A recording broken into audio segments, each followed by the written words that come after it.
Gracias a todos por la oportunidad de este encuentro. Pensé que era una gran oportunidad. Nosotros habíamos convocado a un encuentro antroposófico latinoamericano que tenía como objetivo el encuentro humano y crear comunidad. Comunidad en torno a un conocimiento del ser humano, de la vida social y para afrontar juntos los desafíos que están viniendo y los que vendrán, ¿no? Y al ver que había aquí una comunidad haciendo la formación, Waldo, digo, es una gran oportunidad, al menos durante una hora y media, ampliar esa comunidad e intentar vibrar juntos con lo que voy a intentar que llegue a través de mí, que no es mío, ¿no? Y es esto que conocemos como Congreso de Navidad, que yo que llevo ya 48 años mi camino, en el camino de la antroposofía, hoy afirmo rotundamente que para mí, de todo lo que nos dio Rudolf Steiner, que es inmenso, ustedes lo saben, pedagogía, agricultura, medicina, arte, pero para mí lo más grande que dio fue este Congreso de Navidad, en donde fundó esa comunidad universal que es la Sociedad Antroposófica.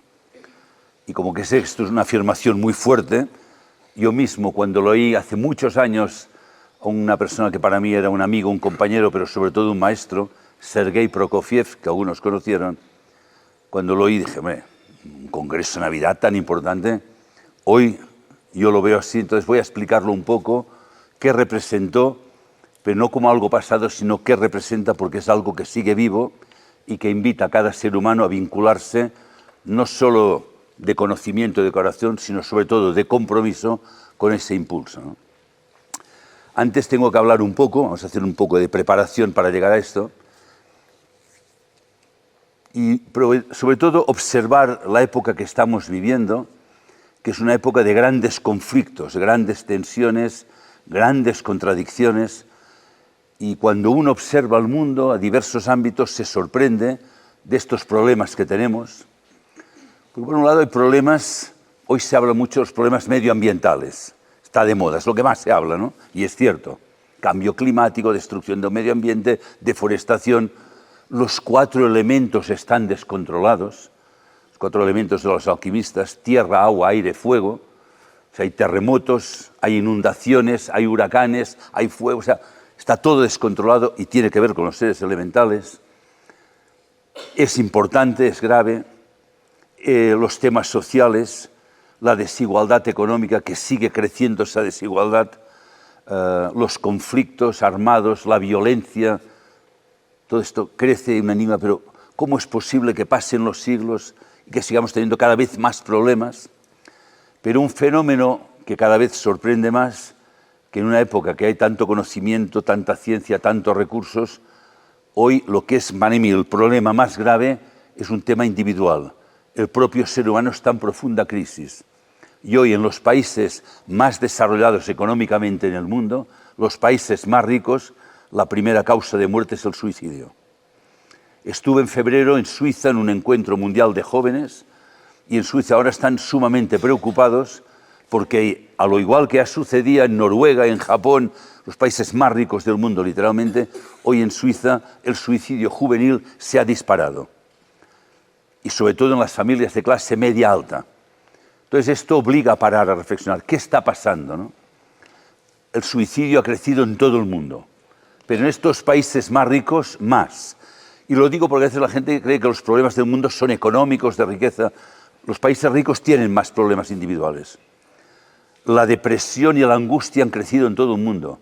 Me comentaba un farmacéutico en Barcelona, que es la ciudad en la que a veces vivo, cuando vuelvo a mi tierra, que la venta de ansiolíticos y tranquilizantes se ha triplicado en los últimos años.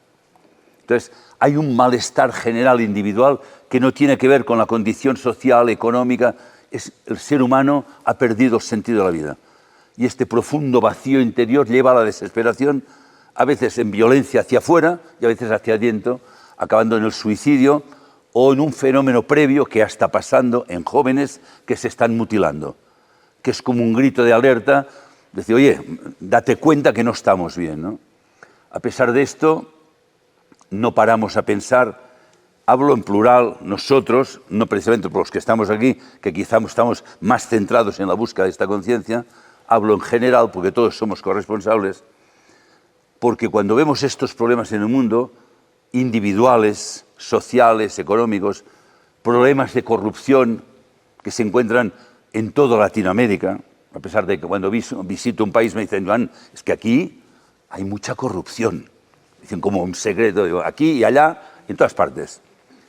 Pero nadie para pensar cómo educamos a los niños de hace unas décadas para que hoy sean corruptos, violentos y destructores del mundo y de sí mismos. El mundo de hoy es resultado de la educación de ayer. La educación, a pesar de que no es lo que esperan muchos padres, no es algo que preparas al niño para que luego tenga una carrera y un trabajo y gane dinero. Precisamente la educación Waldorf no es para eso. A veces hay padres que me dicen, bueno, pero, no sé, la escuela Waldorf, ya luego cuando sean mayores ya se podrán adaptar a la sociedad. Yo, hombre, espero que no. Espero que no. Les preparamos para que no se adapten a una sociedad profundamente enferma, ¿no? Pero el miedo de los padres, en general, la preocupación, hay mucho amor, pero hay más miedo que amor, es que encuentren un trabajo para que el día de mañana puedan vivir, puedan mantener el cuerpo. Y al cuerpo, siempre digo, le dedicamos 3 veces al día a cuidarlo, desayuno, almuerzo y cena, y cuando estamos en congreso, 5. Hacemos pausas porque, bueno, el cuerpo hay que... Pero ¿cuánto tiempo dedicamos al día a alimentar el espíritu? Ya cuando hago la pregunta en una charla, la gente me mira así, pero ¿el espíritu se puede alimentar? Se debe. Y este es el problema que tenemos hoy, ¿no? Por tanto, de todos los problemas que tenemos, de los más urgentes, para mí es el tema de la educación. La educación es una cuestión sagrada. Educar al ser humano es prepararle para que pueda ser plenamente humano. Y hoy nos enfrentamos a la gran amenaza, está viniendo con nombres de transhumanismo, posthumanismo, que quieren erradicar al ser humano. Ellos dicen que hay que trascender al ser humano. No se puede trascender porque el ser humano auténtico todavía no lo hemos visto en la Tierra. Estamos en devenir, educamos para poder ser plenamente humanos. Y esta es la tarea más urgente y más sagrada que tenemos entre nosotros. Y el problema es que solos no podemos. Por muy maravillosa que sea una escuela como esta, y maravillosos los profesores, no se resuelve el problema social en una escuela. Necesitamos crear comunidad, porque el mal en el mundo actúa comunitariamente. Los grandes poderes financieros, empresas de energía, de petróleo, farmacéuticas, entre ellos colaboran profundamente, incluso a altos niveles, compartiendo algunos rituales que prefiero ahora no comentar. Pero las personas que teóricamente tenemos ideales y tenemos buen corazón, siempre hay un motivo para no colaborar con el otro. Inclusive en las escuelas Waldorf. Esta no se habla con aquella, porque, ¿sabes qué pasó hace unos años? No lo sé ni me importa. Siempre hay un motivo para no colaborar. Porque este con el otro no se habla, el otro con él, los padres con los profesores con los padres, y el mundo sigue avanzando implacablemente, el mundo materialista, mecanicista, que nos quiere convertir en marionetas. Por eso es importante encuentros como este, en donde nos demos cuenta de la importancia de crear comunidad. Y eso es lo que tiene que ver con ese congreso de Navidad que os decía. Entonces uno también tiene la pregunta, ¿y por qué hemos llegado a esta situación? ¿Cómo es que el ser humano, cuando tú miras la evolución a lo largo de la historia, ya no para ir muy lejos, ya no me voy ni a la Atlántida, a partir de la época hindú o de la época persa, o si quieren más reciente, la época de Egipto? No sé si han visitado Egipto. Yo tuve la oportunidad de ir a Egipto y visitar las pirámides que había visto pues, en películas, en televisión y tal, y me impresionó la pirámide de Keops, por ejemplo, ¿no? En donde había 2.300.000 bloques de piedra, que cada uno tiene entre 7 y 70 toneladas, que en su época estaba recubierto de 16 millones de piedras blancas. Increíble. O la perfección de armonía de un templo griego, o de una escultura, o las pinturas del Renacimiento, la música, la literatura, la poesía. O sea, los seres humanos somos seres increíbles, maravillosos. Pero ¿por qué cuando llegamos a la vida social y económica nos comportamos destructivamente? Porque este arte no lo hemos podido desarrollar. Hemos desarrollado todas las artes, la arquitectura, este edificio es maravilloso, pintura, música, literatura, todas, menos el arte social. Aprender a relacionarnos entre nosotros, los seres humanos, y con la tierra, con la misma armonía, belleza y proporción que lo hemos hecho en las demás artes. Y no podemos, porque se ha ido infiltrando un virus destructor en la educación, que empieza a partir del Renacimiento y que ha ido, evidentemente, infectando y contaminando a la sociedad. Entonces, a pesar de que me dicen que soy banquero, mi vocación era ser maestro, es mi vocación de vida. Entonces, soy muy feliz cuando me ponen una pizarra negra y tizas de colores, la tengo que usar. Bueno, me la han puesto porque la he pedido. Entonces, y a mí me gusta, los compañeros que ya llevan 5 días conmigo dirán, ahora ya vuelve a hacer la línea azul, efectivamente. Esta línea azul que a mí me inspira y que los griegos llamaban el río Leteo. El río Leteo que viene de Leteia, olvido. Leteia significa olvido. Y que los seres humanos atravesamos al nacer, los seres humanos vivimos entre estos dos grandes misterios que son el portal del nacimiento, el portal de la muerte. Hago una pausa. ¿Me oyen bien desde el fondo? Si no, pueden bajar más cerca. Más no puedo gritar. Entonces, al nacer, los seres humanos atravesamos el río Leteo, el río del olvido, y al llegar aquí olvidamos quiénes somos, de dónde venimos y qué veníamos a hacer. Es decir, ¿veníamos con un plan de vida? ¿Veníamos a hacer algo aquí o no? También nos encontramos con el enigma de la muerte. Sabemos que un día vamos a perder el cuerpo. Y esto no es lo que más preocupa. Perderemos el cuerpo, pero ¿yo seguiré existiendo? ¿Tendré la conciencia de mí mismo que tengo ahora, después de la muerte? O, por ejemplo, ¿me encontraré con los seres queridos que murieron antes? Esto está latente entre todo ser humano. No se habla porque la cultura actual, la muerte es un tabú, se ha apartado. Incluso hay países, en Europa, por ejemplo, que cuando muere alguien ya no puedes velarle en casa como se hacía antes. Va a un tanatorio, pero ya no te dejan ni ir al tanatorio a velar. A las 9 de la noche te tienes que ir. Porque además dicen, no, lo hacemos por la familia, porque es que es muy duro y es mejor no verlo. ¿No? O sea, no se quiere hablar porque te confronta con la realidad. ¿Qué hemos venido a hacer aquí? Y nos hemos encontrado, y digo, no, mira, no tengo tiempo de explicarlo muy largo, ¿no? Pero desde la antigüedad, en la época que existían las mitologías o los cuentos, la humanidad tenía otra manera de percibir el mundo. La humanidad no siempre ha sido como hoy. El mundo no se percibía como hoy. La humanidad percibía el mundo físico-sensorial, o el mundo de la materia, como quieran llamarle, materia, mundo material, mundo sensorial, mundo físico, y había el mundo del espíritu. Ahora hablo espíritu de manera genérica, no entramos en cuerpo astral, cuerpo de Dios, mundo espiritual, no, todo esto no, o sea, materia y espíritu, pero la humanidad vivía la otra realidad. Las mitologías no eran inventos, la gente percibía otra realidad, otros seres cuyas actividades repercutían en la Tierra, y entonces lo contaban. La gente era muy ingenua, no se inventaba cosas, esto se hace hoy, los propios cuentos, pero todo esto con el lenguaje de la época, que era un lenguaje de imágenes. Mito significa un lenguaje en forma de imagen. Mito no es una invención. O las cosmovisiones de los pueblos originarios.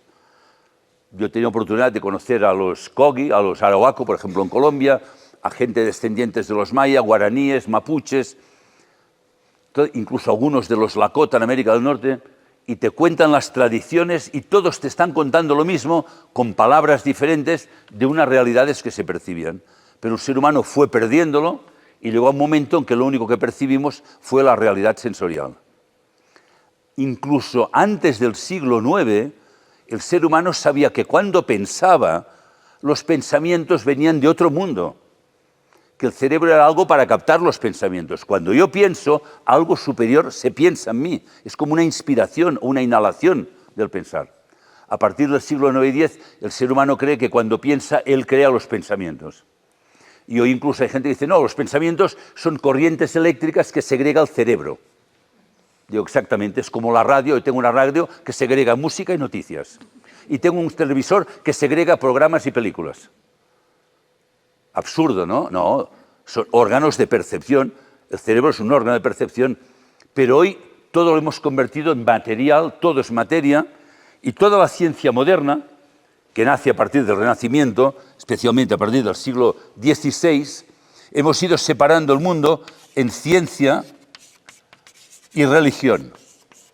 Si quieres hablar de cosas de otro mundo, bueno, lo puedes hacer, pero sobre todo basándote en la fe. Pero lo importante es la ciencia y la razón.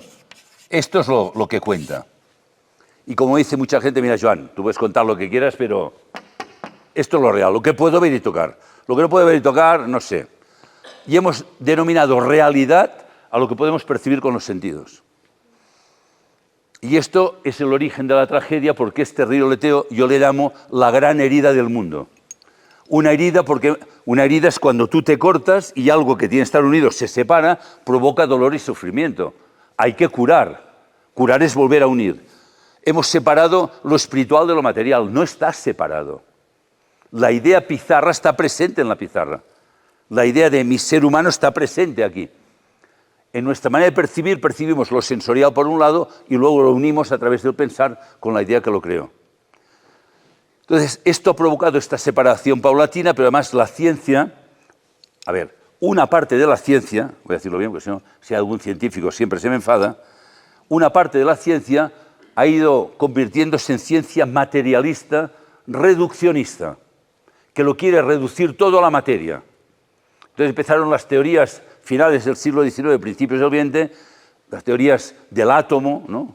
Todos son átomos, y los átomos se juntan siempre por casualidad, por azar, forman moléculas, las moléculas se unen por azar, forman genes, los genes se combinan por azar, y un día sale un gusano, un pez, un cocodrilo, jirafa, hipopótamo, rinoceronte, chimpancé o ser humano. ¿De qué depende? De cómo combinas los genes. Entre un ser humano y un chimpancé, me decía un biólogo, si somos casi iguales, cambian 5 genes, somos lo mismo casi. Y hombre, yo viéndole a usted, estoy tentado a pensar que igual tiene razón. Oye, o sea, si tú te consideras chimpancé, a mí...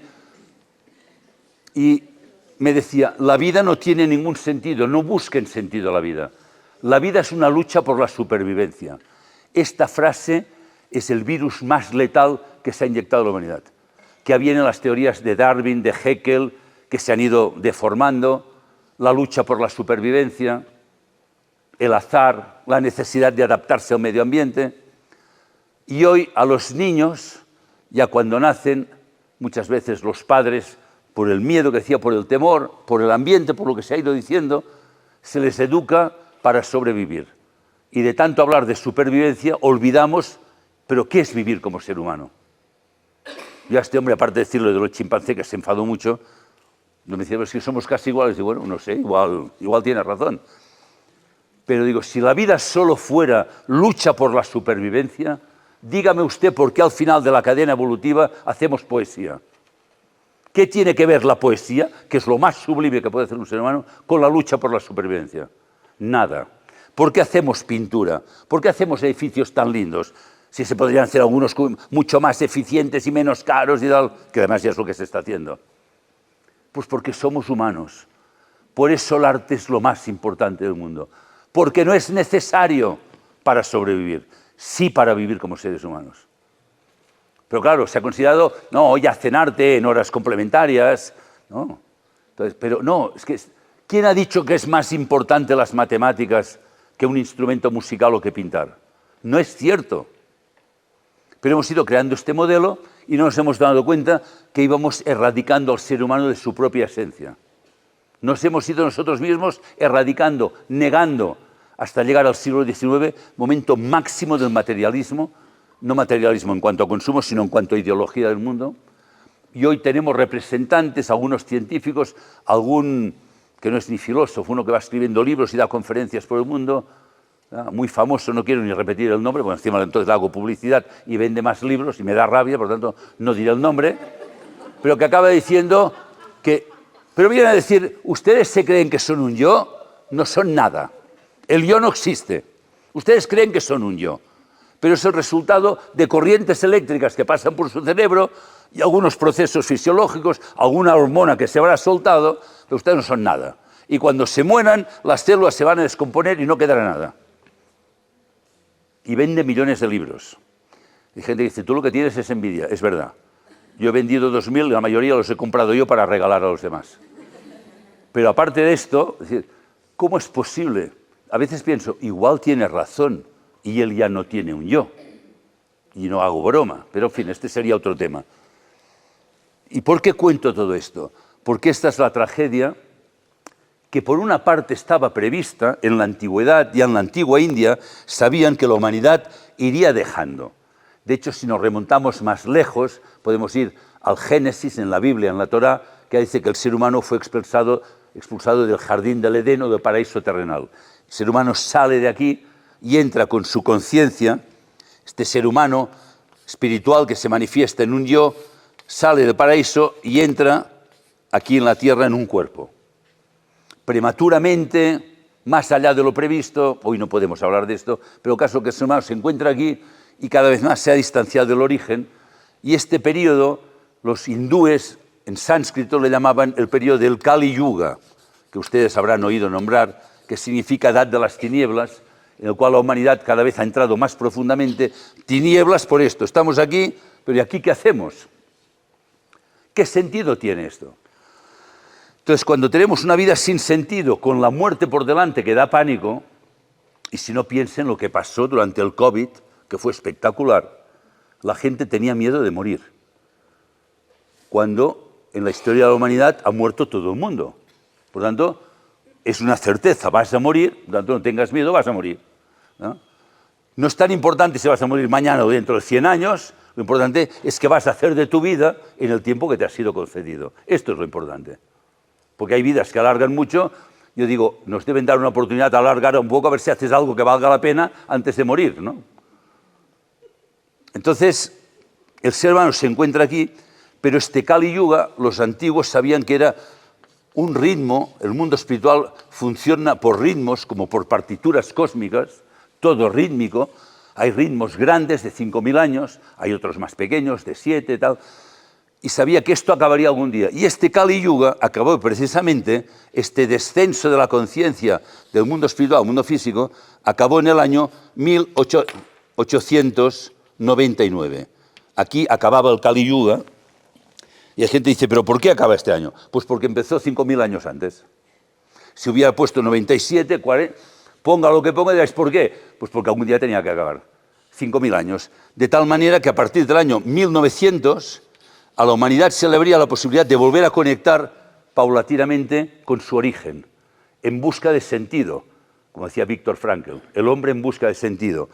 Pero también se había la terrible posibilidad de que el hombre cayera aún más abajo, ya no en un mundo, llamamos sensorial y suprasensorial, que el hombre cayera en un mundo que ya no es ni materia, es infrasensorial, que es el mundo virtual, en el cual hoy, por desgracia, cada vez más millones de personas pasan más horas de su vida con su conciencia enfocada en una realidad que no tiene nada que ver con su origen. Porque el mundo material, minerales, vegetales, animales, humanos, aunque es físico, es un reflejo de lo espiritual. En el mineral podemos encontrar lo divino, en el vegetal, en todo. En el mundo virtual encuentras otro tipo de seres espirituales que no tienen que ver ni con nuestro origen, ni con nuestro propósito, ni con nuestra esencia, y que nos quieren arrebatar de nuestro propósito de vida. Es la confrontación con el tema del mal. Entonces, esto empieza aquí y precisamente a partir de este momento, si bien en toda la antigüedad han existido seres humanos, grandes guías de la humanidad, grandes iniciados, que son personas que han ido manteniendo el conocimiento, esto ha existido en todas partes. Antes se hablaba de estas comunidades de los Kogis, Arawakos, aquí en Colombia, en Sierra Nevada. Los chamanes eran personas que mantenían el conocimiento de lo suprasensorial y lo transmitían siempre a algunos alumnos para que no se perdiera todo. En Europa eran los hierofantes, los centros de misterios, mantener el conocimiento espiritual para que de este conocimiento espiritual se dieran pautas de convivencia, para que la humanidad no se apartara tanto del origen que acabara destruyéndose.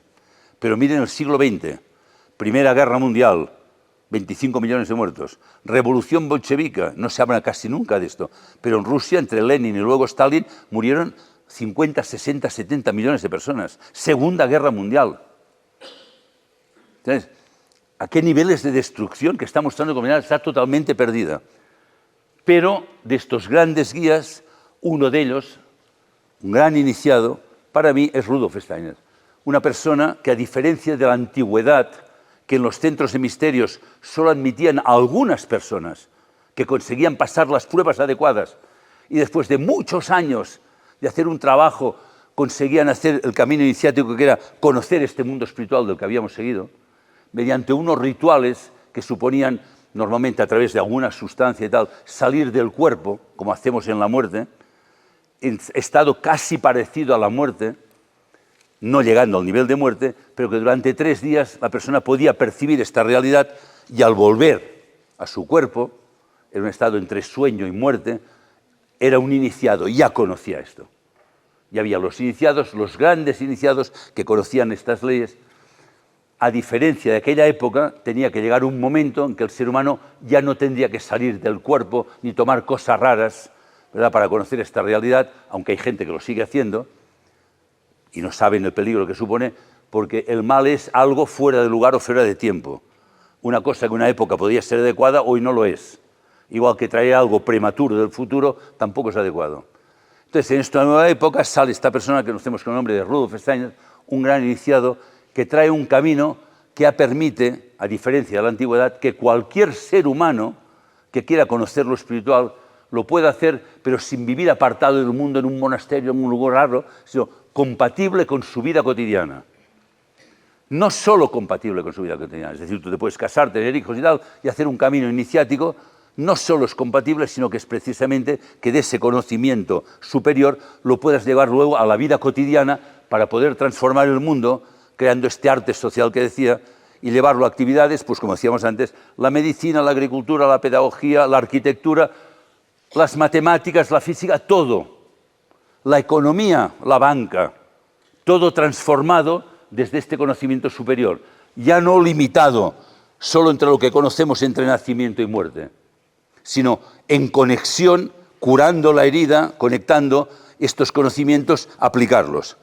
Es decir, lo espiritual no es me aparto del mundo, me encierro en un monasterio, me siento en la posición de flor de loto, que nunca he podido hacer, pongo incienso, enciendo una vela y voy diciendo aum, ¿ya? Aum, está muy bien, pero aparte de aum, mira si el que tienes al lado tiene un problema y pregúntale, ¿necesitas algo?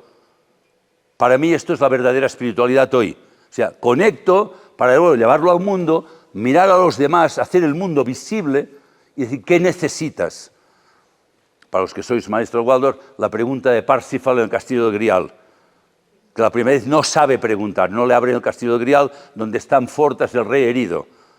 Y finalmente sabe, la pregunta es, ¿qué te aflige, qué duele, qué puedo hacer por ti? Este es el nuevo camino iniciático, el cambio, ¿no? Ya no yo, sino yo me pongo al servicio. Este es el nuevo camino iniciático que nos trae Rudolf Steiner. ¿Por qué lo puede hacer?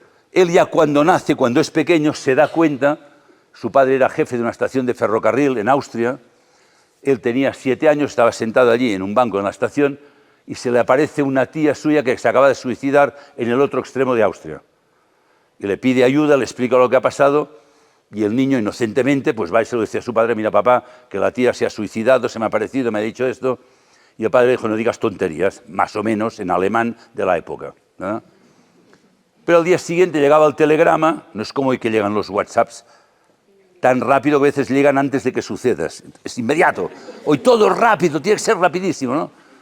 Bueno, llega un telegrama diciendo, ayer a tal hora la tía se había quitado la vida en tal lugar. Con lo cual el padre vio que Rudolf Steiner era especial y Rudolf Steiner se dio cuenta que lo que él podía percibir los demás no lo veían. No solo esto, él veía seres elementales de la naturaleza, los difuntos, o sea, veía una realidad que para él era natural. Y él dice, para mí el mundo se dividía en dos, las cosas que se pueden ver y tocar y las que no. Son dos mundos reales, pero para mí la verdadera realidad era esta. Esta solo era un aspecto de la realidad. El mundo físico es real, pero solo es, como decía Goethe, lo visible solo es una visión de la realidad. Entonces, claro, para él surgió el enigma. ¿Y qué relación deben tener estos dos mundos? Un enigma profundo, ya de niño, con 7, 8, 9 años. Y el primer atisbo de solución, la primera gran alegría, dice él en su autobiografía, es cuando el maestro de matemáticas le deja un libro de matemáticas, de esos que había aritmética y geometría, y cuando llega a la geometría y ve los cuerpos geométricos, triángulos, cuadrados, rectángulos, círculos, pirámides, tiene la gran sorpresa porque él ya conocía estas figuras. Porque las figuras geométricas son ideas y él ya las conocía del mundo espiritual. Ya conocía estas ideas, nunca las había visto en la Tierra, y menos en un libro. Entonces le da una esperanza. ¿Será que hay un camino parecido a las matemáticas, a la geometría, que me permitiría conectar estos dos mundos? Y ahí empieza un camino, Rudolf Steiner, no me puedo extender en la biografía, es interesante estudiarla, que le lleva posteriormente a los 18 años a encontrarse con el que él fue su maestro, y dice, tu misión es meterte en la piel del dragón de la ciencia del materialismo y transformarla desde dentro. Y Steiner dedica toda su juventud, toda su vida a estudiar todos los conocimientos de la época. Matemáticas, física, química, geología, biología, medicina, todo. Pero simultáneamente a estudiar las leyes del mundo espiritual. Porque una cosa es ver el mundo espiritual, la otra es conocerlo. El mundo espiritual tiene sus leyes, diferentes del mundo físico. Y precisamente porque estudió las dos cosas, hizo un camino personal, de desarrollo personal e iniciático, muy elevado. Él pudo finalmente unir las dos cosas. Entonces, en la vida, cuando tú ves la vida de la obra de Steiner, hay como 4 grandes aspectos. El primero, Rudolf Steiner nos cuenta, a través de sus experiencias, que ocupan más de 350 volúmenes, nos cuenta sus experiencias del mundo sensorial, suprasensorial, lo que él ha vivido. Que tú te lo puedes creer o no te lo puedes creer. Ah, bueno, esto lo ha visto él. Otros ven otras cosas, está bien. Pero luego te dice, pero espérate, ahora te voy a enseñar esto cómo se une en la práctica, en la vida cotidiana. Que eres maestro en pedagogía, en agricultura. ¿Cómo podía dar un curso de agricultura ahora hace 100 años, junio de hace 100 años? ¿Que es que había estudiado agricultura? No, pero fue un grupo de agricultores diciendo, oiga, tenemos un problema, la tierra está muerta, ya no tiene fertilidad, las semillas están... Hace 100 años, imaginaros la cosa como estaba ya. ¿Qué podríamos hacer? ¿Cómo es que puede dar un curso de agricultura? Porque él está en contacto con las esferas del mundo espiritual, que hay muchos niveles de esferas. Hablamos de planetas, de una manera materialista de hablar, porque parece que de los planetas llegan unos rayos cósmicos, son seres espirituales que habitan en estas esferas, envían sus cualidades, que vienen a través de la luz, y llegan a la Tierra, y el agricultor, si es un cultor, que tiene la cultura de la Tierra, si es un artista, que sabe reconocer cuáles son estas cualidades y cómo cultivarlas, todas esas cualidades, aparte de ser fuerzas vitales, que nos van a mantener en vida y en salud, las vamos a utilizar luego para pensar. La calidad del pensar depende de la calidad de la alimentación. Entonces, el agricultor tiene que saber hacer esto. Y él lo puede hacer. ¿Por qué? Porque él se ha elevado a estas esferas. Él ha podido conectar con estos seres. Y daba cursos a los matemáticos, a los astrónomos, al físico, a todo el mundo. ¿Por qué? Porque estaba en conexión. Por tanto, ya no es solo te explica lo que él ha visto, te enseña cómo se aplica. Tercero, dice, hombre, ¿a ti te gustaría conocerlo? Hay un camino, yo te doy una pauta para que tú puedas hacer el camino de conocer estos mundos superiores. Y escribe un primer libro que se llama ¿Cómo se alcanza el conocimiento de los mundos superiores? Que no ha servido mucho porque la gente se confunde. Es decir, si yo quiero hacer un viaje para conocer Colombia, me compro el mapa de Colombia y guía turística de Colombia. Pero si yo me estudio de memoria el mapa y la guía turística, jamás habré visitado Colombia. No se trata de memorizar el libro. Entonces, mucha gente ha tomado los libros de Steiner como libros informativos para estudiar. Son pautas meditativas para experimentar, si no, no sirven. O sea, yo por mucho que me estudie el camino, en España hay un camino que se llama el Camino de Santiago, un camino místico. Por mucho que me estudie la guía del Camino de Santiago, yo no he hecho Camino de Santiago. La guía te dice por dónde tienes que ir, y él da una pauta para hacer esto. Pero luego hace algo más grande, que es esta última parte que he dicho, al final de su vida. Tengo que explicar por qué. ¿Hasta aquí voy bien o voy muy rápido? Bueno, rápido voy, pero es que si no da tiempo. ¿Van bien? ¿Siguen? Bien. Entonces, voy a ir un poco más rápido para entender por qué hizo esto al final de su vida y qué es lo que nos donó. ¿Por qué digo que es tan importante? ¿Por qué necesitamos tanto entender esto y poder conectar? Déjeme que la hacia adelante. Para mí, por eso intento compartirlo con los demás, vincularme con eso hace muchos años, para mí ha supuesto una fuente inagotable de inspiración, de entusiasmo y de energía. Pasan los años, bueno, tengo la rodilla un poco mal y tal, pero tengo más energía que cuando tenía 20. para según qué tipo de cosas. Si por la noche, a las 12 de la noche me dicen, vamos a bailar, no aguanto. Pero si me dicen, ¿te podrías dar otra conferencia? Sí, podría. Porque aunque esté muerto de sueño, a los 3 minutos me entrará un chorro de energía, de inspiración, que yo mismo voy a sorprender. Por eso lo quiero compartir con los demás. Entender que de todo lo que nos dio Steiner, además hizo esto que voy a explicar ahora. Entonces, en la vida de Steiner, le invitan, al principio, Steiner tenía una norma que a mí me gusta y yo intento seguir, que es no contestes a preguntas que nadie te ha hecho. De alguna manera decir, ¿qué es una secta? Un conjunto de personas que contestan cosas que nadie les preguntó. Está bien, a veces está bien, porque todos cuando encuentras un tesoro lo quieres compartir, ¿no? Parece que vas a convencer a tu pareja y entonces la gente se asusta, hostia, ¿dónde se ha metido esta persona, no? Yo que doy cursos de antroposofía, históricamente me venían más mujeres que hombres. Hoy no, porque hago cursos, digo, haré un curso de economía de dinero, entonces vienen más hombres, luego se dan cuenta que es mentira, hablo de lo que quiero, pero sí vienen más hombres, hay que ayudarles de alguna manera. Y las mujeres me decían, oye, Joan, ¿tú no me podrías recomendar un libro para mi marido? Porque todas estas cosas no le interesan. Y al final he escrito un libro para maridos de antropósofas. Es una trilogía que estoy escribiendo que se llama Seres humanos o marionetas en forma de novela. Unos padres que llevan los hijos a una escuela Waldorf. Y lo he hecho, bromas aparte, para personas o que no conocen nada o que incluso tienen un cierto rechazo. Porque a veces cuando estás muy apasionado y quieres convencer, el otro se asusta, ¿no? Porque no tienes derecho a hablar si no te han preguntado. Hombre, puedes soltar alguna cosita, provocando a ver si pican el anzuelo, ¿verdad?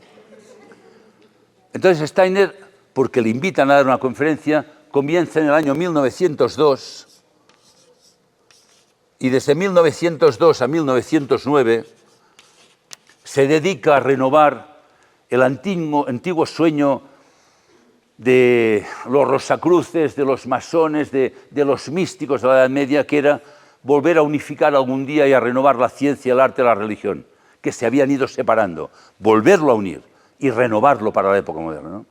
Y Steiner en esta época se dedica a renovar la ciencia de su tiempo, que como he dicho, es una ciencia totalmente materialista, que lo quiere explicar todo a partir de la materia, lo cual por poco que se paren a pensar es absurdo.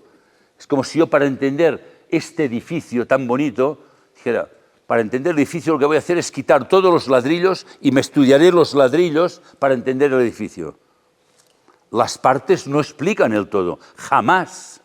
Si yo quiero entender un cuadro de Van Gogh o esto que han pintado, por mucho que yo estudie la composición química de la pintura esta negra, nunca entenderé el mensaje del pintor. Pero la ciencia se empeñó en estudiar los átomos y querer explicarlo todo a partir de los átomos. Y como que los átomos ya nos quedaban grandes, a dividir el átomo en partículas subatómicas. Cuando yo era joven se pusieron de moda los quarks. Los quarks eran más pequeños que los átomos. Y ahora ya no, ahora el bosón. La partícula ya pequeño, bueno, y entonces ya como que tengo el bosón ya lo entiendo todo. Absurdo, ridículo. Pero la ciencia todavía está empeñada en explicar la parte, ¿no? Entonces, Steiner se dedica a transformar la ciencia y a convertirla en ciencia espiritual, que es como él llama a la antroposofía al principio, ciencia espiritual. Estudiar el mundo espiritual de manera tan rigurosa y científica como estudiamos el mundo físico. Pero esto no significa que se pueda medir y pesar, porque es una realidad que no se puede. Es el método de rigor de estudio. Y él escribe todos sus libros desde el principio de su vida, son para conocer esto. Entre ellos libros que muchos de ustedes que están estudiando les habrán dicho que se estudien, Teosofía, Ciencia Oculta, Cómo conocer los mundos superiores, Filosofía de la Libertad, obra cumbre, que realmente es un libro que el trabajo de entenderlo te cambia la capacidad de pensar. No es la información del libro, es un libro que muchas veces te puede frustrar. Yo la primera vez que lo leí, lo dejé en el 4.º capítulo. Dije, Joan, no, esto no es para ti, tú no... Luego, venga, voy a intentarlo. Llegué al 6.º. No, esto no está hecho para mí, no entiendo nada.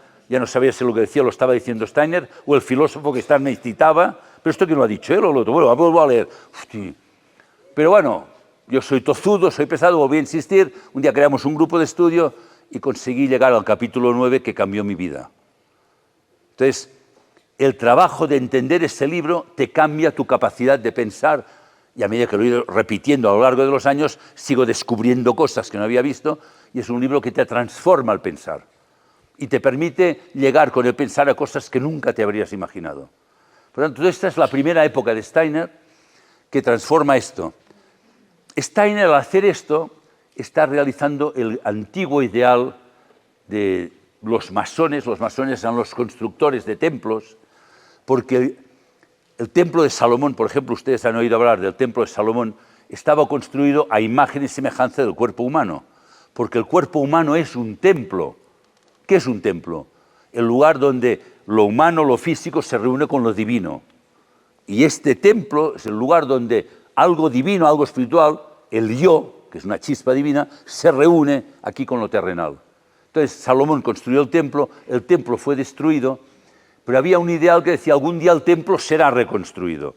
Pero no se refería solo al templo físico, sino al templo que construiríamos entre toda la humanidad, juntos, unidos, para que juntos, a través de nosotros, lo espiritual pudiera manifestarse en el mundo. Este era el ideal. Entonces, Steiner empezó a crear este templo nuevo, uniendo, en esta ciencia espiritual, uniendo los pensamientos humanos con los pensamientos divinos o pensamientos cósmicos, como quieran llamarles. Porque él personalmente, ustedes han estudiado, la mayoría de los que están aquí, todos, espero, las jerarquías espirituales. Estas 9 jerarquías que hay entre la Trinidad y el ser humano, y si lo han estudiado, pues estudienlo porque es necesario, porque son los que nos han creado y nos lo han dado todo. O sea, por lo menos conocerlo y darles las gracias, ¿no? Entonces, de estas jerarquías, la tercera jerarquía, la más próxima al ser humano, la más vinculada con los maestros, son ángeles, arcángeles y arcai, que Steiner les dio unas meditaciones maravillosas para que ellos ya nos acompañan en el trabajo, siempre. Pero si además conscientemente lo sabemos y nos unimos, ellos pueden hacer cosas que de otra manera no podrían hacer. Entonces, en este trabajo de elevarse a esta tercera jerarquía, que es la que rige el mundo del pensar, Steiner estaba uniendo pensamientos humanos o pensamientos cósmicos.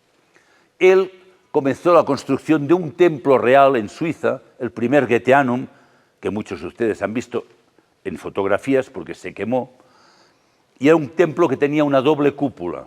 Y esta doble cúpula representaba esto. Esta es la cúpula del pensar humano, la cúpula celestial.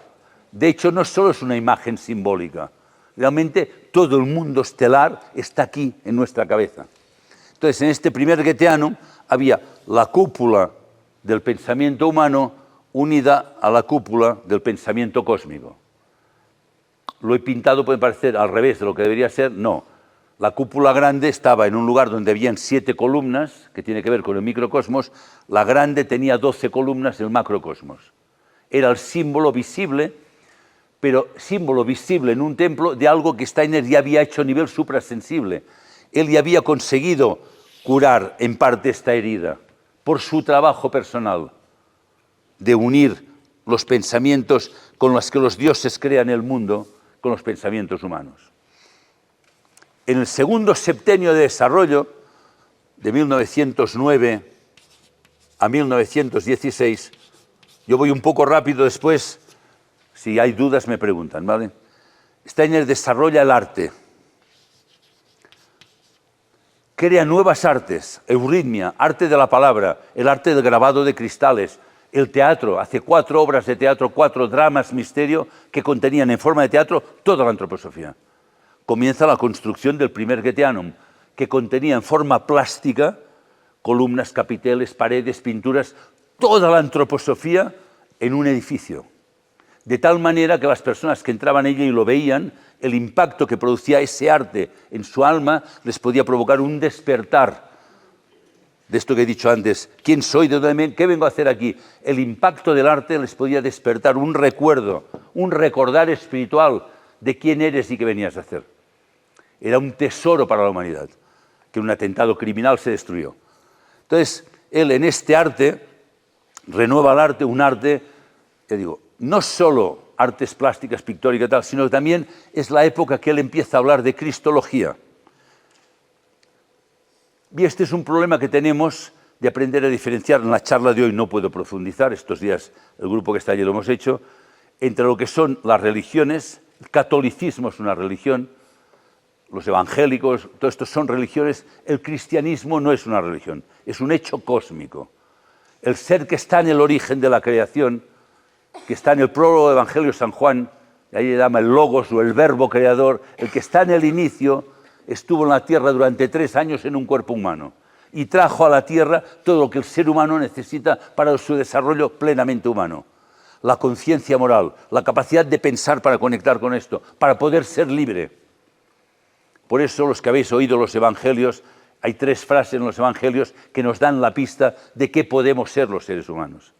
Conoceréis la verdad y la verdad os hará libres. No dice, tendréis que obedecer lo que os diga la Iglesia. No, la verdad no se puede conocer. Conoceréis la verdad y seréis libres. O sea, una de las misiones del ser humano, llegar a ser libre. Libertad.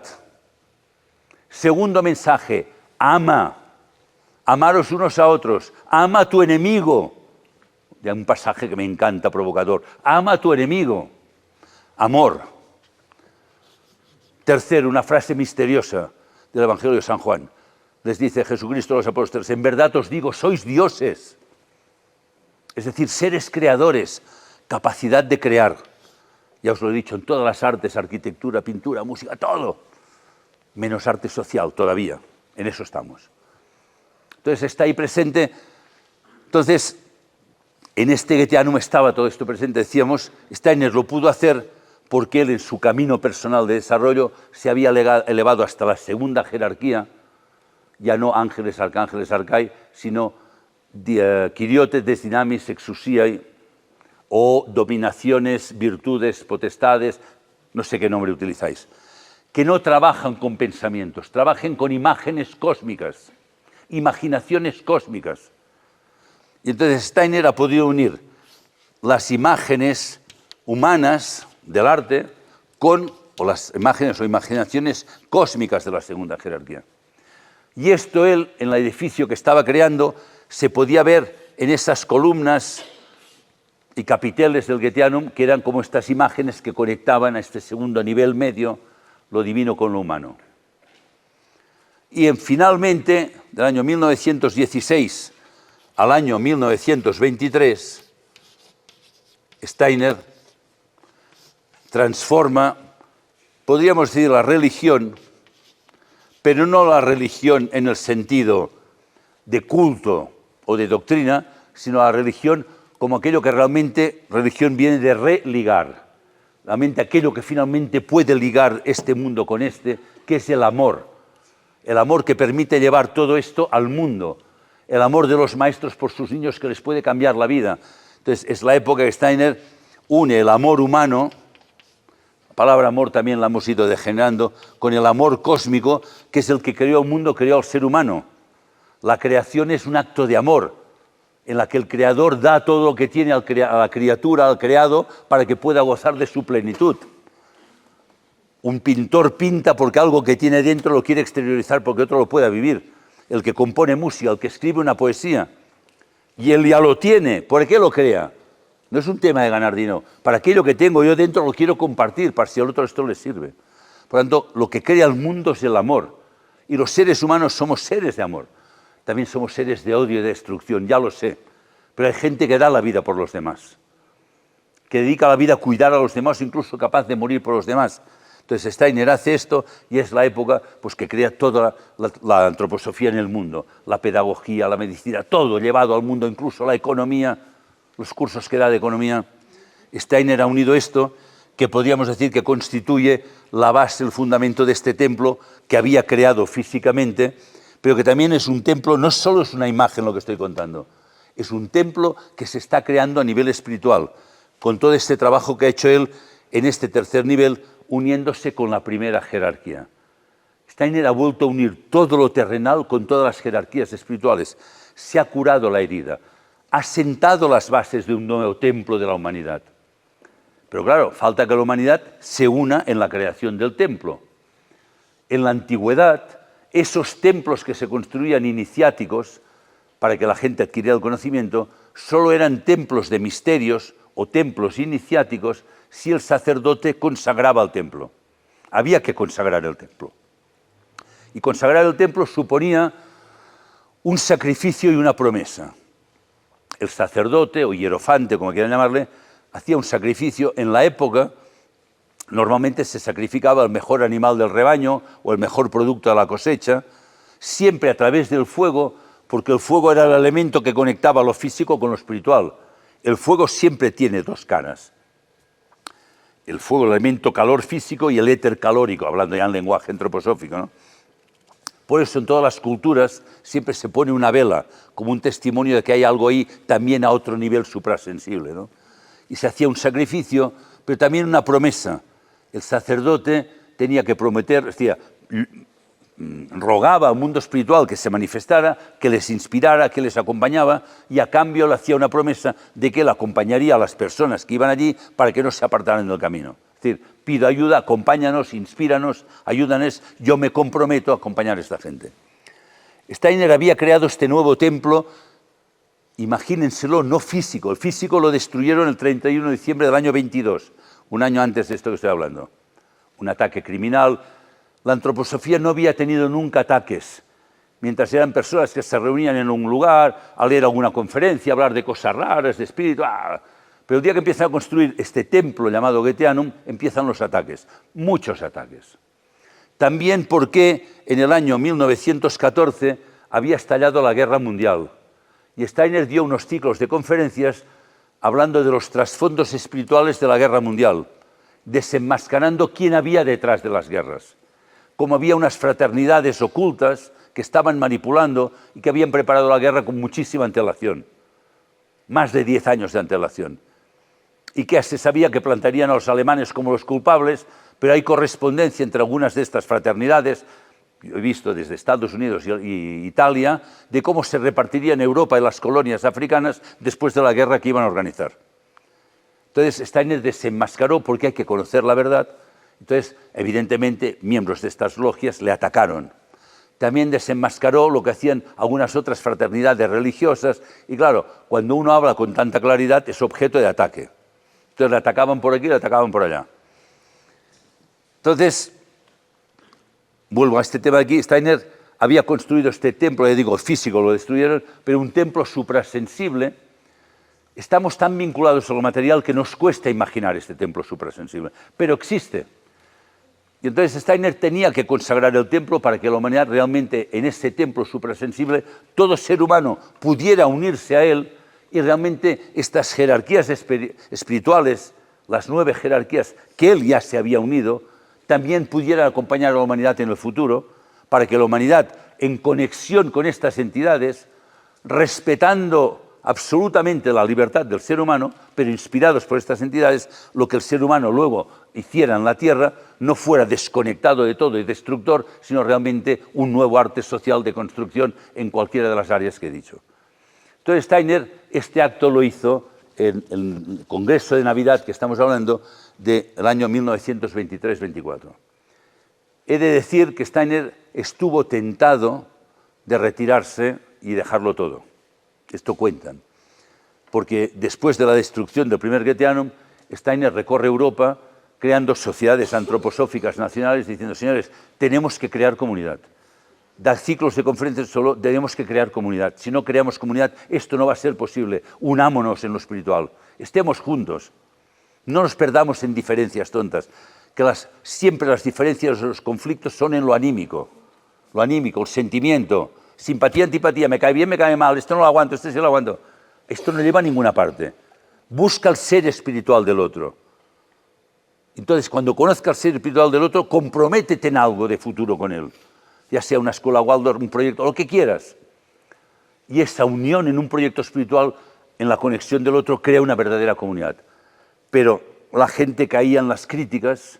Steiner decía, la crítica destruye las capacidades espirituales del ser humano, las críticas destruyen las comunidades. Cuando en una escuela, Waldorf, por ejemplo, al azar, ¿verdad?, los padres critican a los profesores, en algunos países, no hablo de aquí, en ningún sitio,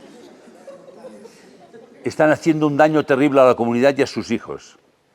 Cuando los profesores critican a los padres, en algún lugar del mundo, aquí no, están haciendo un daño. Cuando los padres se critican entre sí, los profesores entre sí, la crítica destruye a la comunidad. Y esto no significa que uno no deba tener espíritu crítico. Claro, Si hay algo, díselo amorosamente a la persona interesada, no a sus espaldas a otro. Y cuando se lo digas, que tengas una opción y te pongas a disposición para ayudarle. Pero a pesar de que estaba Steiner, que era un iniciado que lo había dado todo a la gente, seguían problemas y cuentan que estaba diciendo, mira, me retiraré con unos cuantos y en el futuro, dentro de unos siglos o milenios, si se da la oportunidad, ya lo volveremos a intentar. Yo cuando escuché esta frase me aterroricé. ¿Cómo que dentro de unos siglos o milenios? Pero si es urgente hoy. Por suerte, él estaba en Holanda, noviembre del año 23, dando un ciclo de conferencias sobre el arquetipo del ser humano, este arquetipo del ser humano que en griego se llama antropos, y hablando de esta sabiduría de este ser humano, de esta sofía, de este antropos, de esta ser antroposofía, un ser espiritual. Hoy lo he estado explicando esta mañana en mucho más tiempo. Hablando de esto, Steiner decide hacer lo contrario. Vuelve a Suiza, al Goetheanum, a la zona del Goetheanum, a Dornach, y convoca este congreso de Navidad que empieza el 24 de diciembre de 1923, y en donde se anuncia en un programa que dice creación de la Sociedad Antroposófica Universal a través de Rudolf Steiner. A través, por medio, la palabra en alemán es durch. Es decir, no la crea Rudolf Steiner, se crea a través de Rudolf Steiner. Ya, lo cual es misterioso, ¿no? Y acabaría el 1 de enero de 1924. Y en este congreso, yo les recomiendo, se acaba de publicar una versión completa de todo lo que dijo, que lo estudien, porque nos afecta a todos. Rudolf Steiner habla el día 24, hay cosas importantísimas, da las bases de los estatutos que sean esta sociedad, pero los estatutos es lo menos importante, los estatutos para que pueda estar en el mundo, dice la importancia de que los seres humanos escuchemos esta voz del mundo espiritual que nos está llamando, el mundo espiritual nos está llamando para volvernos a unirnos con el origen, entre nosotros y con el mundo espiritual, para que a través de nosotros los fines originarios de los seres que crearon el mundo se puedan cumplir en la tierra a través de nosotros. Escuchemos esta llamada del mundo espiritual, respondamos a esta llamada, hagamos de esto lo más importante de nuestra vida. Que estos días hemos ido meditando 2 veces al día, por la mañana y primero de la tarde, y que les recomiendo que si no lo conocen, lo conozcan, una triple llamada al ser humano. El mundo espiritual nos llama a través de Rudolf Steiner. De manera triple, alma humana, y nos explica nuestra constitución. Tú vives en los miembros que por un mundo del espacio te llevan a los mares del espíritu. Y en el segundo verso, es más largo, vives en el latir del corazón y del pulmón. Vives en la quietud del pensar. Te va explicando quién es el ser humano como resultado del acto de creador, del Dios original, de la Trinidad y de todas las jerarquías espirituales que entregan su ser para que hoy podamos estar aquí juntos hablando. Nos lo han dado todo, todo. La capacidad de pensar, de sentir, la voluntad, ser seres creadores, nos lo han dado y nos lo siguen dando. La creación no es algo que sucedió en el pasado. Hoy estamos aquí porque estos seres nos siguen manteniendo y nos lo han dado todo. Y la llamada es a reconocerlo, darnos cuenta de quiénes somos. Este dibujo he dicho, ¿no? Tenemos aquí, yo quién soy, de dónde vengo, te lo está diciendo alma humana, tú eres esto. Eres la unión de todos estos, del coro de jerarquías. Como dice Steiner en un ciclo de conferencias, somos la sinfonía de la palabra creadora. El universo en coro nos ha creado porque los seres espirituales cuando hablan crean. Y Dios dijo, hágase. Los dioses cuando hablan crean al ser humano. Y todos ellos en coro nos han creado, nos lo han dado todo. Reconozcámoslo, démonos cuenta. Seamos gratos. Primero, observar, reconocer, gratitud. Gracias por habernos dado todo. Gracias a Rudolf Steiner por habernos dado todo esto. Yo como que vivo en Barcelona, que está a 1 hora y pico del Goetheanum, durante los años he viajado mucho al Goetheanum, la sede central de la antroposofía. Mucho, bastante, ¿no? Y cuando voy tengo la costumbre de ir a la tumba donde están las cenizas de Rudolf Steiner. Siempre voy a darle las gracias, ¿no? Gracias por todo lo que nos has dado. Disculpa, como dicen los brasileños, disculpe cualquier cosa, no sabemos más, disculpa. Gracias por todo, intentaremos hacerlo mejor. Pero un día hace años pensaba, pero ¿cómo que gracias? ¿Qué significa gracias, Gracias y ¿qué? Entonces dije, no tiene sentido dar las gracias. Si a continuación le digo, gracias, yo también me pongo a disposición incondicionalmente, de forma inquebrantable y para siempre a disposición contigo y con el mundo espiritual para que a través de mí, a través de nosotros, pueda llegar al mundo lo que el mundo necesita. La única manera de dar las gracias a Rudolf Steiner en el mundo espiritual es yo también me uno a esta comunidad que se fundó en ese momento en esta sociedad antroposófica, que es una unión de compromiso. Yo quiero formar parte de esa comunidad, a pesar de los conflictos kármicos que tenemos históricos, a pesar de todo. A pesar de que hay gente que dice, no, la antroposofía sí, pero los antropósofos, pues yo soy antropósofo. Dime lo que no te gusta de mí. Y a continuación únete y ayuda. Y el momento que haces este compromiso te cambia la vida. Porque a mí me cambió la vida el día que conocí la antroposofía Rudolf Steiner. En mi vida hay un antes y un después. También después, posteriormente, el día que conocí a Sergei Prokofiev, a él y a su obra. Me ayudó mucho a entender más todavía la antroposofía y todo esto de aquí. Entonces, la única manera de decir la gratitud profunda que tengo por existir, por todo lo que me han dado, decir, la única manera de dar las gracias es, yo me pongo a disposición. No sé hasta qué punto mis capacidades van a ayudar, pero sí que es incondicional, inquebrantable y eterno para siempre, no solo hasta la muerte, para siempre. Esta es la disposición, una comunidad unida, vivos y difuntos. Esto es lo que se intenta hacer, por eso Steiner crea la sociedad antroposófica. Es algo mucho más allá que una sociedad con estatutos, una comunidad de seres humanos unidos para llevar lo espiritual al mundo. Es impresionante, es maravilloso. Y él hace algo en este momento que es sorprendente dentro del mundo esotérico, porque una de las normas de los grandes maestros es que nunca se podían inmiscuir en las tareas administrativas y mundanas de las sociedades en las que les daban sus conocimientos. Maestro, pero no me puedo implicar. Y Steiner crea la sociedad, propone una junta directiva, porque ya que tiene que estar en el mundo hay que registrarlo, tiene que estar en lo jurídico, en lo económico, para estar en el mundo, esta sociedad aterrada, y él se propone a sí mismo como presidente de la sociedad, rompiendo las normas espirituales que habían existido durante milenios. Y él mismo dice, yo no sabía cómo respondería al mundo espiritual, pero lo había hecho por antojo, por capricho, no. Había hecho algo que él mismo explica en el libro La filosofía de la libertad. Él tuvo una intuición moral. Steiner habla de la intuición moral, cuando el ser humano capta una idea, pero es una idea que tiene un contenido moral. Veo que esto es bueno para el mundo. Como tuvo doña Benedicta cuando dijo, vamos a hacer una escuela, me han matado marido, ¿qué puedo hacer? Educar. Esa fue la intuición moral. Luego viene la fantasía moral, ¿cómo la creamos? Y luego la técnica moral, o sea, ¿de qué forma y luego cómo lo concretamos? Steiner dijo, la única solución que la humanidad salga adelante es que yo me comprometa con esa sociedad, para siempre. Y se comprometió kármicamente con los miembros de la sociedad, ante el mundo espiritual.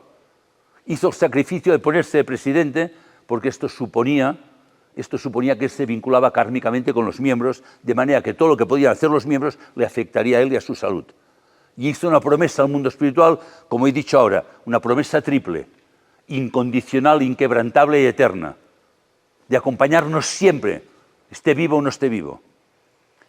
Y entonces por eso este congreso fue tan importante, pero la gente no lo entendió. No entendió el sacrificio que estaba dando. Y él mismo decía, no sabía cómo un mundo espiritual iba a responder. Y mundo espiritual, el regente de esta época, ustedes lo saben bien, es Micael, el que rige el impulso de esta época. ¿Y cómo responde Micael al sacrificio de Rudolf Steiner? En primer lugar, le ayuda inspirándolo a dar una serie de conferencias de un tema que él no había podido concretar.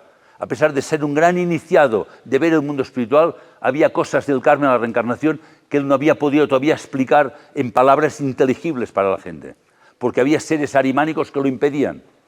Y a partir de este momento Steiner da un ciclo de 82 conferencias llamado Consideraciones esotéricas sobre las relaciones kármicas, donde son 82 semillas que algún día transformaremos en enciclopedias de conocimiento para entender cómo una vida se transforma, cómo hay una metamorfosis del alma de una vida a la siguiente, para darnos pautas para entender cómo funciona el universo. Y esto se lo da Micael. Pero hay algo luego culminante más importante todavía. El propio Micael crea una nueva escuela de misterios iniciática en el siglo XX, accesible a toda la humanidad, compatible con la vida cotidiana. Y a través, nuevamente, de Rudolf Steiner se crea esta escuela esotérica dentro de la propia sociedad antroposófica, en donde se trabaja a través de meditaciones mántricas para adquirir ese conocimiento espiritual. Y a los primeros que Steiner les da estos textos mántricos, Pero dice, ustedes necesitan urgentemente esto para poder hacer su trabajo, es a los maestros. Ya todos los maestros eran miembros de la sociedad antroposófica, ya se habían comprometido con él. Dice, no es suficiente, ustedes necesitan entrar en esta escuela esotérica porque las inspiraciones que les van a dar estas meditaciones les van a poder permitir trabajar en el mundo con las dificultades que hoy hay. Hace 100 años, ya no te cuento hoy. Pero la gente no entendió el mensaje de Rudolf Steiner. Siguieron con las críticas, con los conflictos, no hicieron el compromiso, no hicieron el trabajo que tenían que hacer para sumarse cada uno, siendo cada uno, perdón el ejemplo, un ladrillo de este templo suprasensible, cada uno de nosotros una piedra de construcción, desde nuestro compromiso y nuestra actuación. Y como no lo hicieron, todo esto afectó a la salud de Rudolf Steiner. El sacrificio que había hecho era oponerse como presidente de la sociedad, asumía el karma de esta sociedad antroposófica. Y el 30 de marzo del año siguiente falleció. Hay muchas explicaciones, hay quien dice fue esto, fue lo otro, estaba cansado. No, hay otras cosas, se pueden explicar, pero da igual. Pero el tema era, se comprometió con nosotros y el compromiso tiene sus efectos. Pero por eso digo, ¿por qué era tan importante? Él entregó su vida, creó un templo que... No, el Congreso de Navidad no es algo que sucedió hace 100 años, sigue vigente hoy. Existe como algo suprasensible en el mundo espiritual. Y cada uno tiene la oportunidad de decir, yo también, libremente, quiero formar parte de esta comunidad. Yo quiero ser una piedra de construcción de este templo. Yo quiero que también a través de mí se puedan cumplir en el mundo los fines que previeron los dioses para la humanidad. A través de mi consagración a la pedagogía, a la medicina, da igual, yo a la banca, imagínense. Pero que pueda llegar a un mundo desde la libertad creativa, desde esta fantasía moral que dice Steiner, pero en comunión con el mundo espiritual. Por eso digo que es lo más importante que nos dio. Porque finalmente se ha curado la herida que se había creado en el mundo. Ya es posible unirnos con el mundo espiritual. Disculpen la tiza. Bueno, la tiza y el énfasis hablando, la pasión. Es que no lo puedo vivir ecuánimemente. Esto es la pasión de mi vida. Desde que decidí, o sea, cuando entendí el significado, ¿no? Y a mí esto, como les decía antes, perdón, que personalice, pero ahí creo que está bien decirlo, a mí esto me ha cambiado la vida. O sea, conectar con esa comunidad, cuando realmente somos capaces de crear comunidad, comunidad no sentimental, comunidad en el compromiso espiritual con el otro. Aunque a lo mejor me pone nervioso y que jamás me iría a tomar una cerveza con él, da igual. Sé que es un ser espiritual como yo, en busca de sentido, de propósito en la vida, y juntos estamos unidos en este colegio, lo que sea, y nos comprometemos juntos que a través de nosotros puedan llegar estos niños lo que necesitan para ser plenamente humanos, porque el ataque que hoy hay a la infancia es brutal, es insoportable lo que se está haciendo con los niños, con tecnología, con cosas prematuras, sexualidad prematura, o sea, les están destruyendo. Y solos no vamos a poder confrontar esto. Necesitamos esa comunidad espiritual que se creó. Por eso a veces la gente dice, pero Joan, ¿tú quieres decir que los maestros nos tenemos que hacer miembros de la sociedad antroposófica? Nunca hablaré así. La palabra tienes que no la utilizo. Digo, qué lástima que la mayoría de personas no conocen el significado de pertenecer a esta sociedad, a esta comunidad, porque cuando uno hace el compromiso, y cuando uno hace el compromiso ejerce la libertad, con lo cual ya la has ejercido, ya no la tienes. Uno ejerce la libertad, me puedo comprometer o no, pero si ya me he comprometido, ahora no me comprometo. Me apunto a una charla de Joan Melé, pero ahora no voy. ¿Verdad? Y yo no me puedo enfadar, porque entonces generas karma si te enfadas. Pero si pudiera, podría repartir leña con un garrote. No, pero es que esto está pasando ahora, esta incapacidad del compromiso. Hace 4 días con Juan en México organizamos un encuentro para gente empresaria una mañana, se apuntan 50, compramos comida para 50, vienen 20. ¿Y qué hago? Ya bueno, es que no me iba bien. Porque claro, el ciudadano siempre es libre hasta el último momento, bueno, no sé si iré o no iré. Pero yo que me he comprometido a ser profesor, yo no puedo decir el último día, pues ahora no vengo. Y esto pasa con todo. Este miedo al compromiso que existe hoy en todo. En las parejas, en todo. No, bueno, yo no sé, ya veremos. Ay, cuidado, no te comprometas demasiado, ¿eh? Perdonen que hable así, pero es que me da lástima. O sea, los seres humanos cuando comprometemos la voluntad podemos transformar el mundo. Debemos transformar el mundo. ¿Por qué es tan fácil al mal invadir el mundo? Pues lo decía un pensador del siglo XVIII, Edmund Burke. Para que el mal triunfe, solo hace falta que los buenos no hagan nada. Esto es lo que está pasando. Hoy es la época de la voluntad, no de la sabiduría. Nos pasamos la vida, está bien, ¿eh? Yo también, estudiando las obras de Stein y tal, pero ya no sirve si no se pasan al compromiso. Él lo dijo, hay que estudiar y entender, sí. Hay que trabajar luego imaginativamente con arte, sí, pero hay que llevarlo a la voluntad. Y hoy nacen muchos jóvenes que buscan esto y no lo encuentran. Porque buscan una comunidad de seres humanos que les acoja, pero una comunidad comprometida con el mundo. Yo que tengo la suerte de dar charlas a muchos jóvenes en toda Latinoamérica, en Europa, cuando les hablo de antroposofía, cosas que yo tardé años en entender, las entienden inmediatamente. Da igual, Carmen, sí, no, claro. Me doy cuenta que les estoy recordando. Sí, pero Joan, ¿mañana qué hacemos? ¿Saben qué es lo que más les interesa, lo que le cuento? La banca ética que estamos creando en Latinoamérica. Oye, ¿qué estáis haciendo? Cuéntame. Oye, ¿puedo colaborar de voluntario? Quieren hacer. Es la época de la voluntad. La época de la sabiduría ya pasó, ya la tenemos. Hay que recordarla. Es época de compromisos. Y en el compromiso, en la acción, el ser humano aprende. Y en la Biblia también está el ejemplo. Dios creó la luz y vio que era buena. No hizo un estudio meditativo sobre la luz y la filosofía de la libertad. Creó la luz y vio que era buena. Y Steiner creó la sociedad. ¿Por qué? Porque tuvo la intuición moral. Y nosotros tenemos que hacerla buena con nuestro compromiso. Y cuando uno es capaz de ejercer la libertad y a partir de ese momento ya no la tiene porque la ejerció, ese sacrificio, esa donación, yo me dono, yo también quiero que a través de mí ayudar a que el mundo funcione de otra manera, es cuando viene el mundo espiritual, este caudal de inspiración, de entusiasmo, de energía imparable, que en momentos difíciles de la vida cotidiana, porque estamos en comunidad unidos, el trabajo meditativo que hace alguien en Japón te llega a ti esta noche mientras te estás durmiendo y mañana estás en clase y dices, ya sé qué puedo hacer con este niño que tenía un problema, porque estamos unidos espiritualmente y el mundo espiritual nos ayuda. Eso es lo que pasó en el Congreso de Navidad. Y esta era la llamada que nos uniéramos a eso. La tragedia es que hoy en el mundo hay unas 500.000 personas trabajando en iniciativas antroposóficas. Maestros, pedagogía curativa, pedagogía de emergencia, terapia artística, medicina antroposófica, agricultura biodinámica, consultoría, banca, 500.000. No llega al 5% los que han entendido lo que significaba esto y decidieron, yo también me quiero comprometer, yo quiero formar parte de esta sociedad antroposófica, que además tendrá un carnet, pero no es el carnet, sino yo quiero formar parte de esta comunidad para que todos juntos, a través de nosotros, irradie al mundo lo que el mundo necesita. 5%. Pero cuando hay un congreso de agricultura en el Gaetanum van 1.200, porque todos van a ver qué puedo sacar. Nadie va a llevar. Congreso de médicos, 1.000. Congreso de profesores, lleno. O sea, todos van a ver a ordeñar la vaca para llevarse la leche. Perdón el ejemplo, que es un poco feo. Pero nadie va a decir, ¿qué necesitas? ¿Yo qué puedo aportar aquí? O sea, no es que les esté haciendo una campaña para que se hagan miembros, no me pagan comisión para que se hagan miembros. Solo quiero que se den cuenta de que lo que nos ha sido donado es un tesoro que hoy nos está aprovechando, porque solo funciona cuando un ser humano deja de ser criatura y empieza a ser creador. Estamos acostumbrados que el mundo nos lo da todo.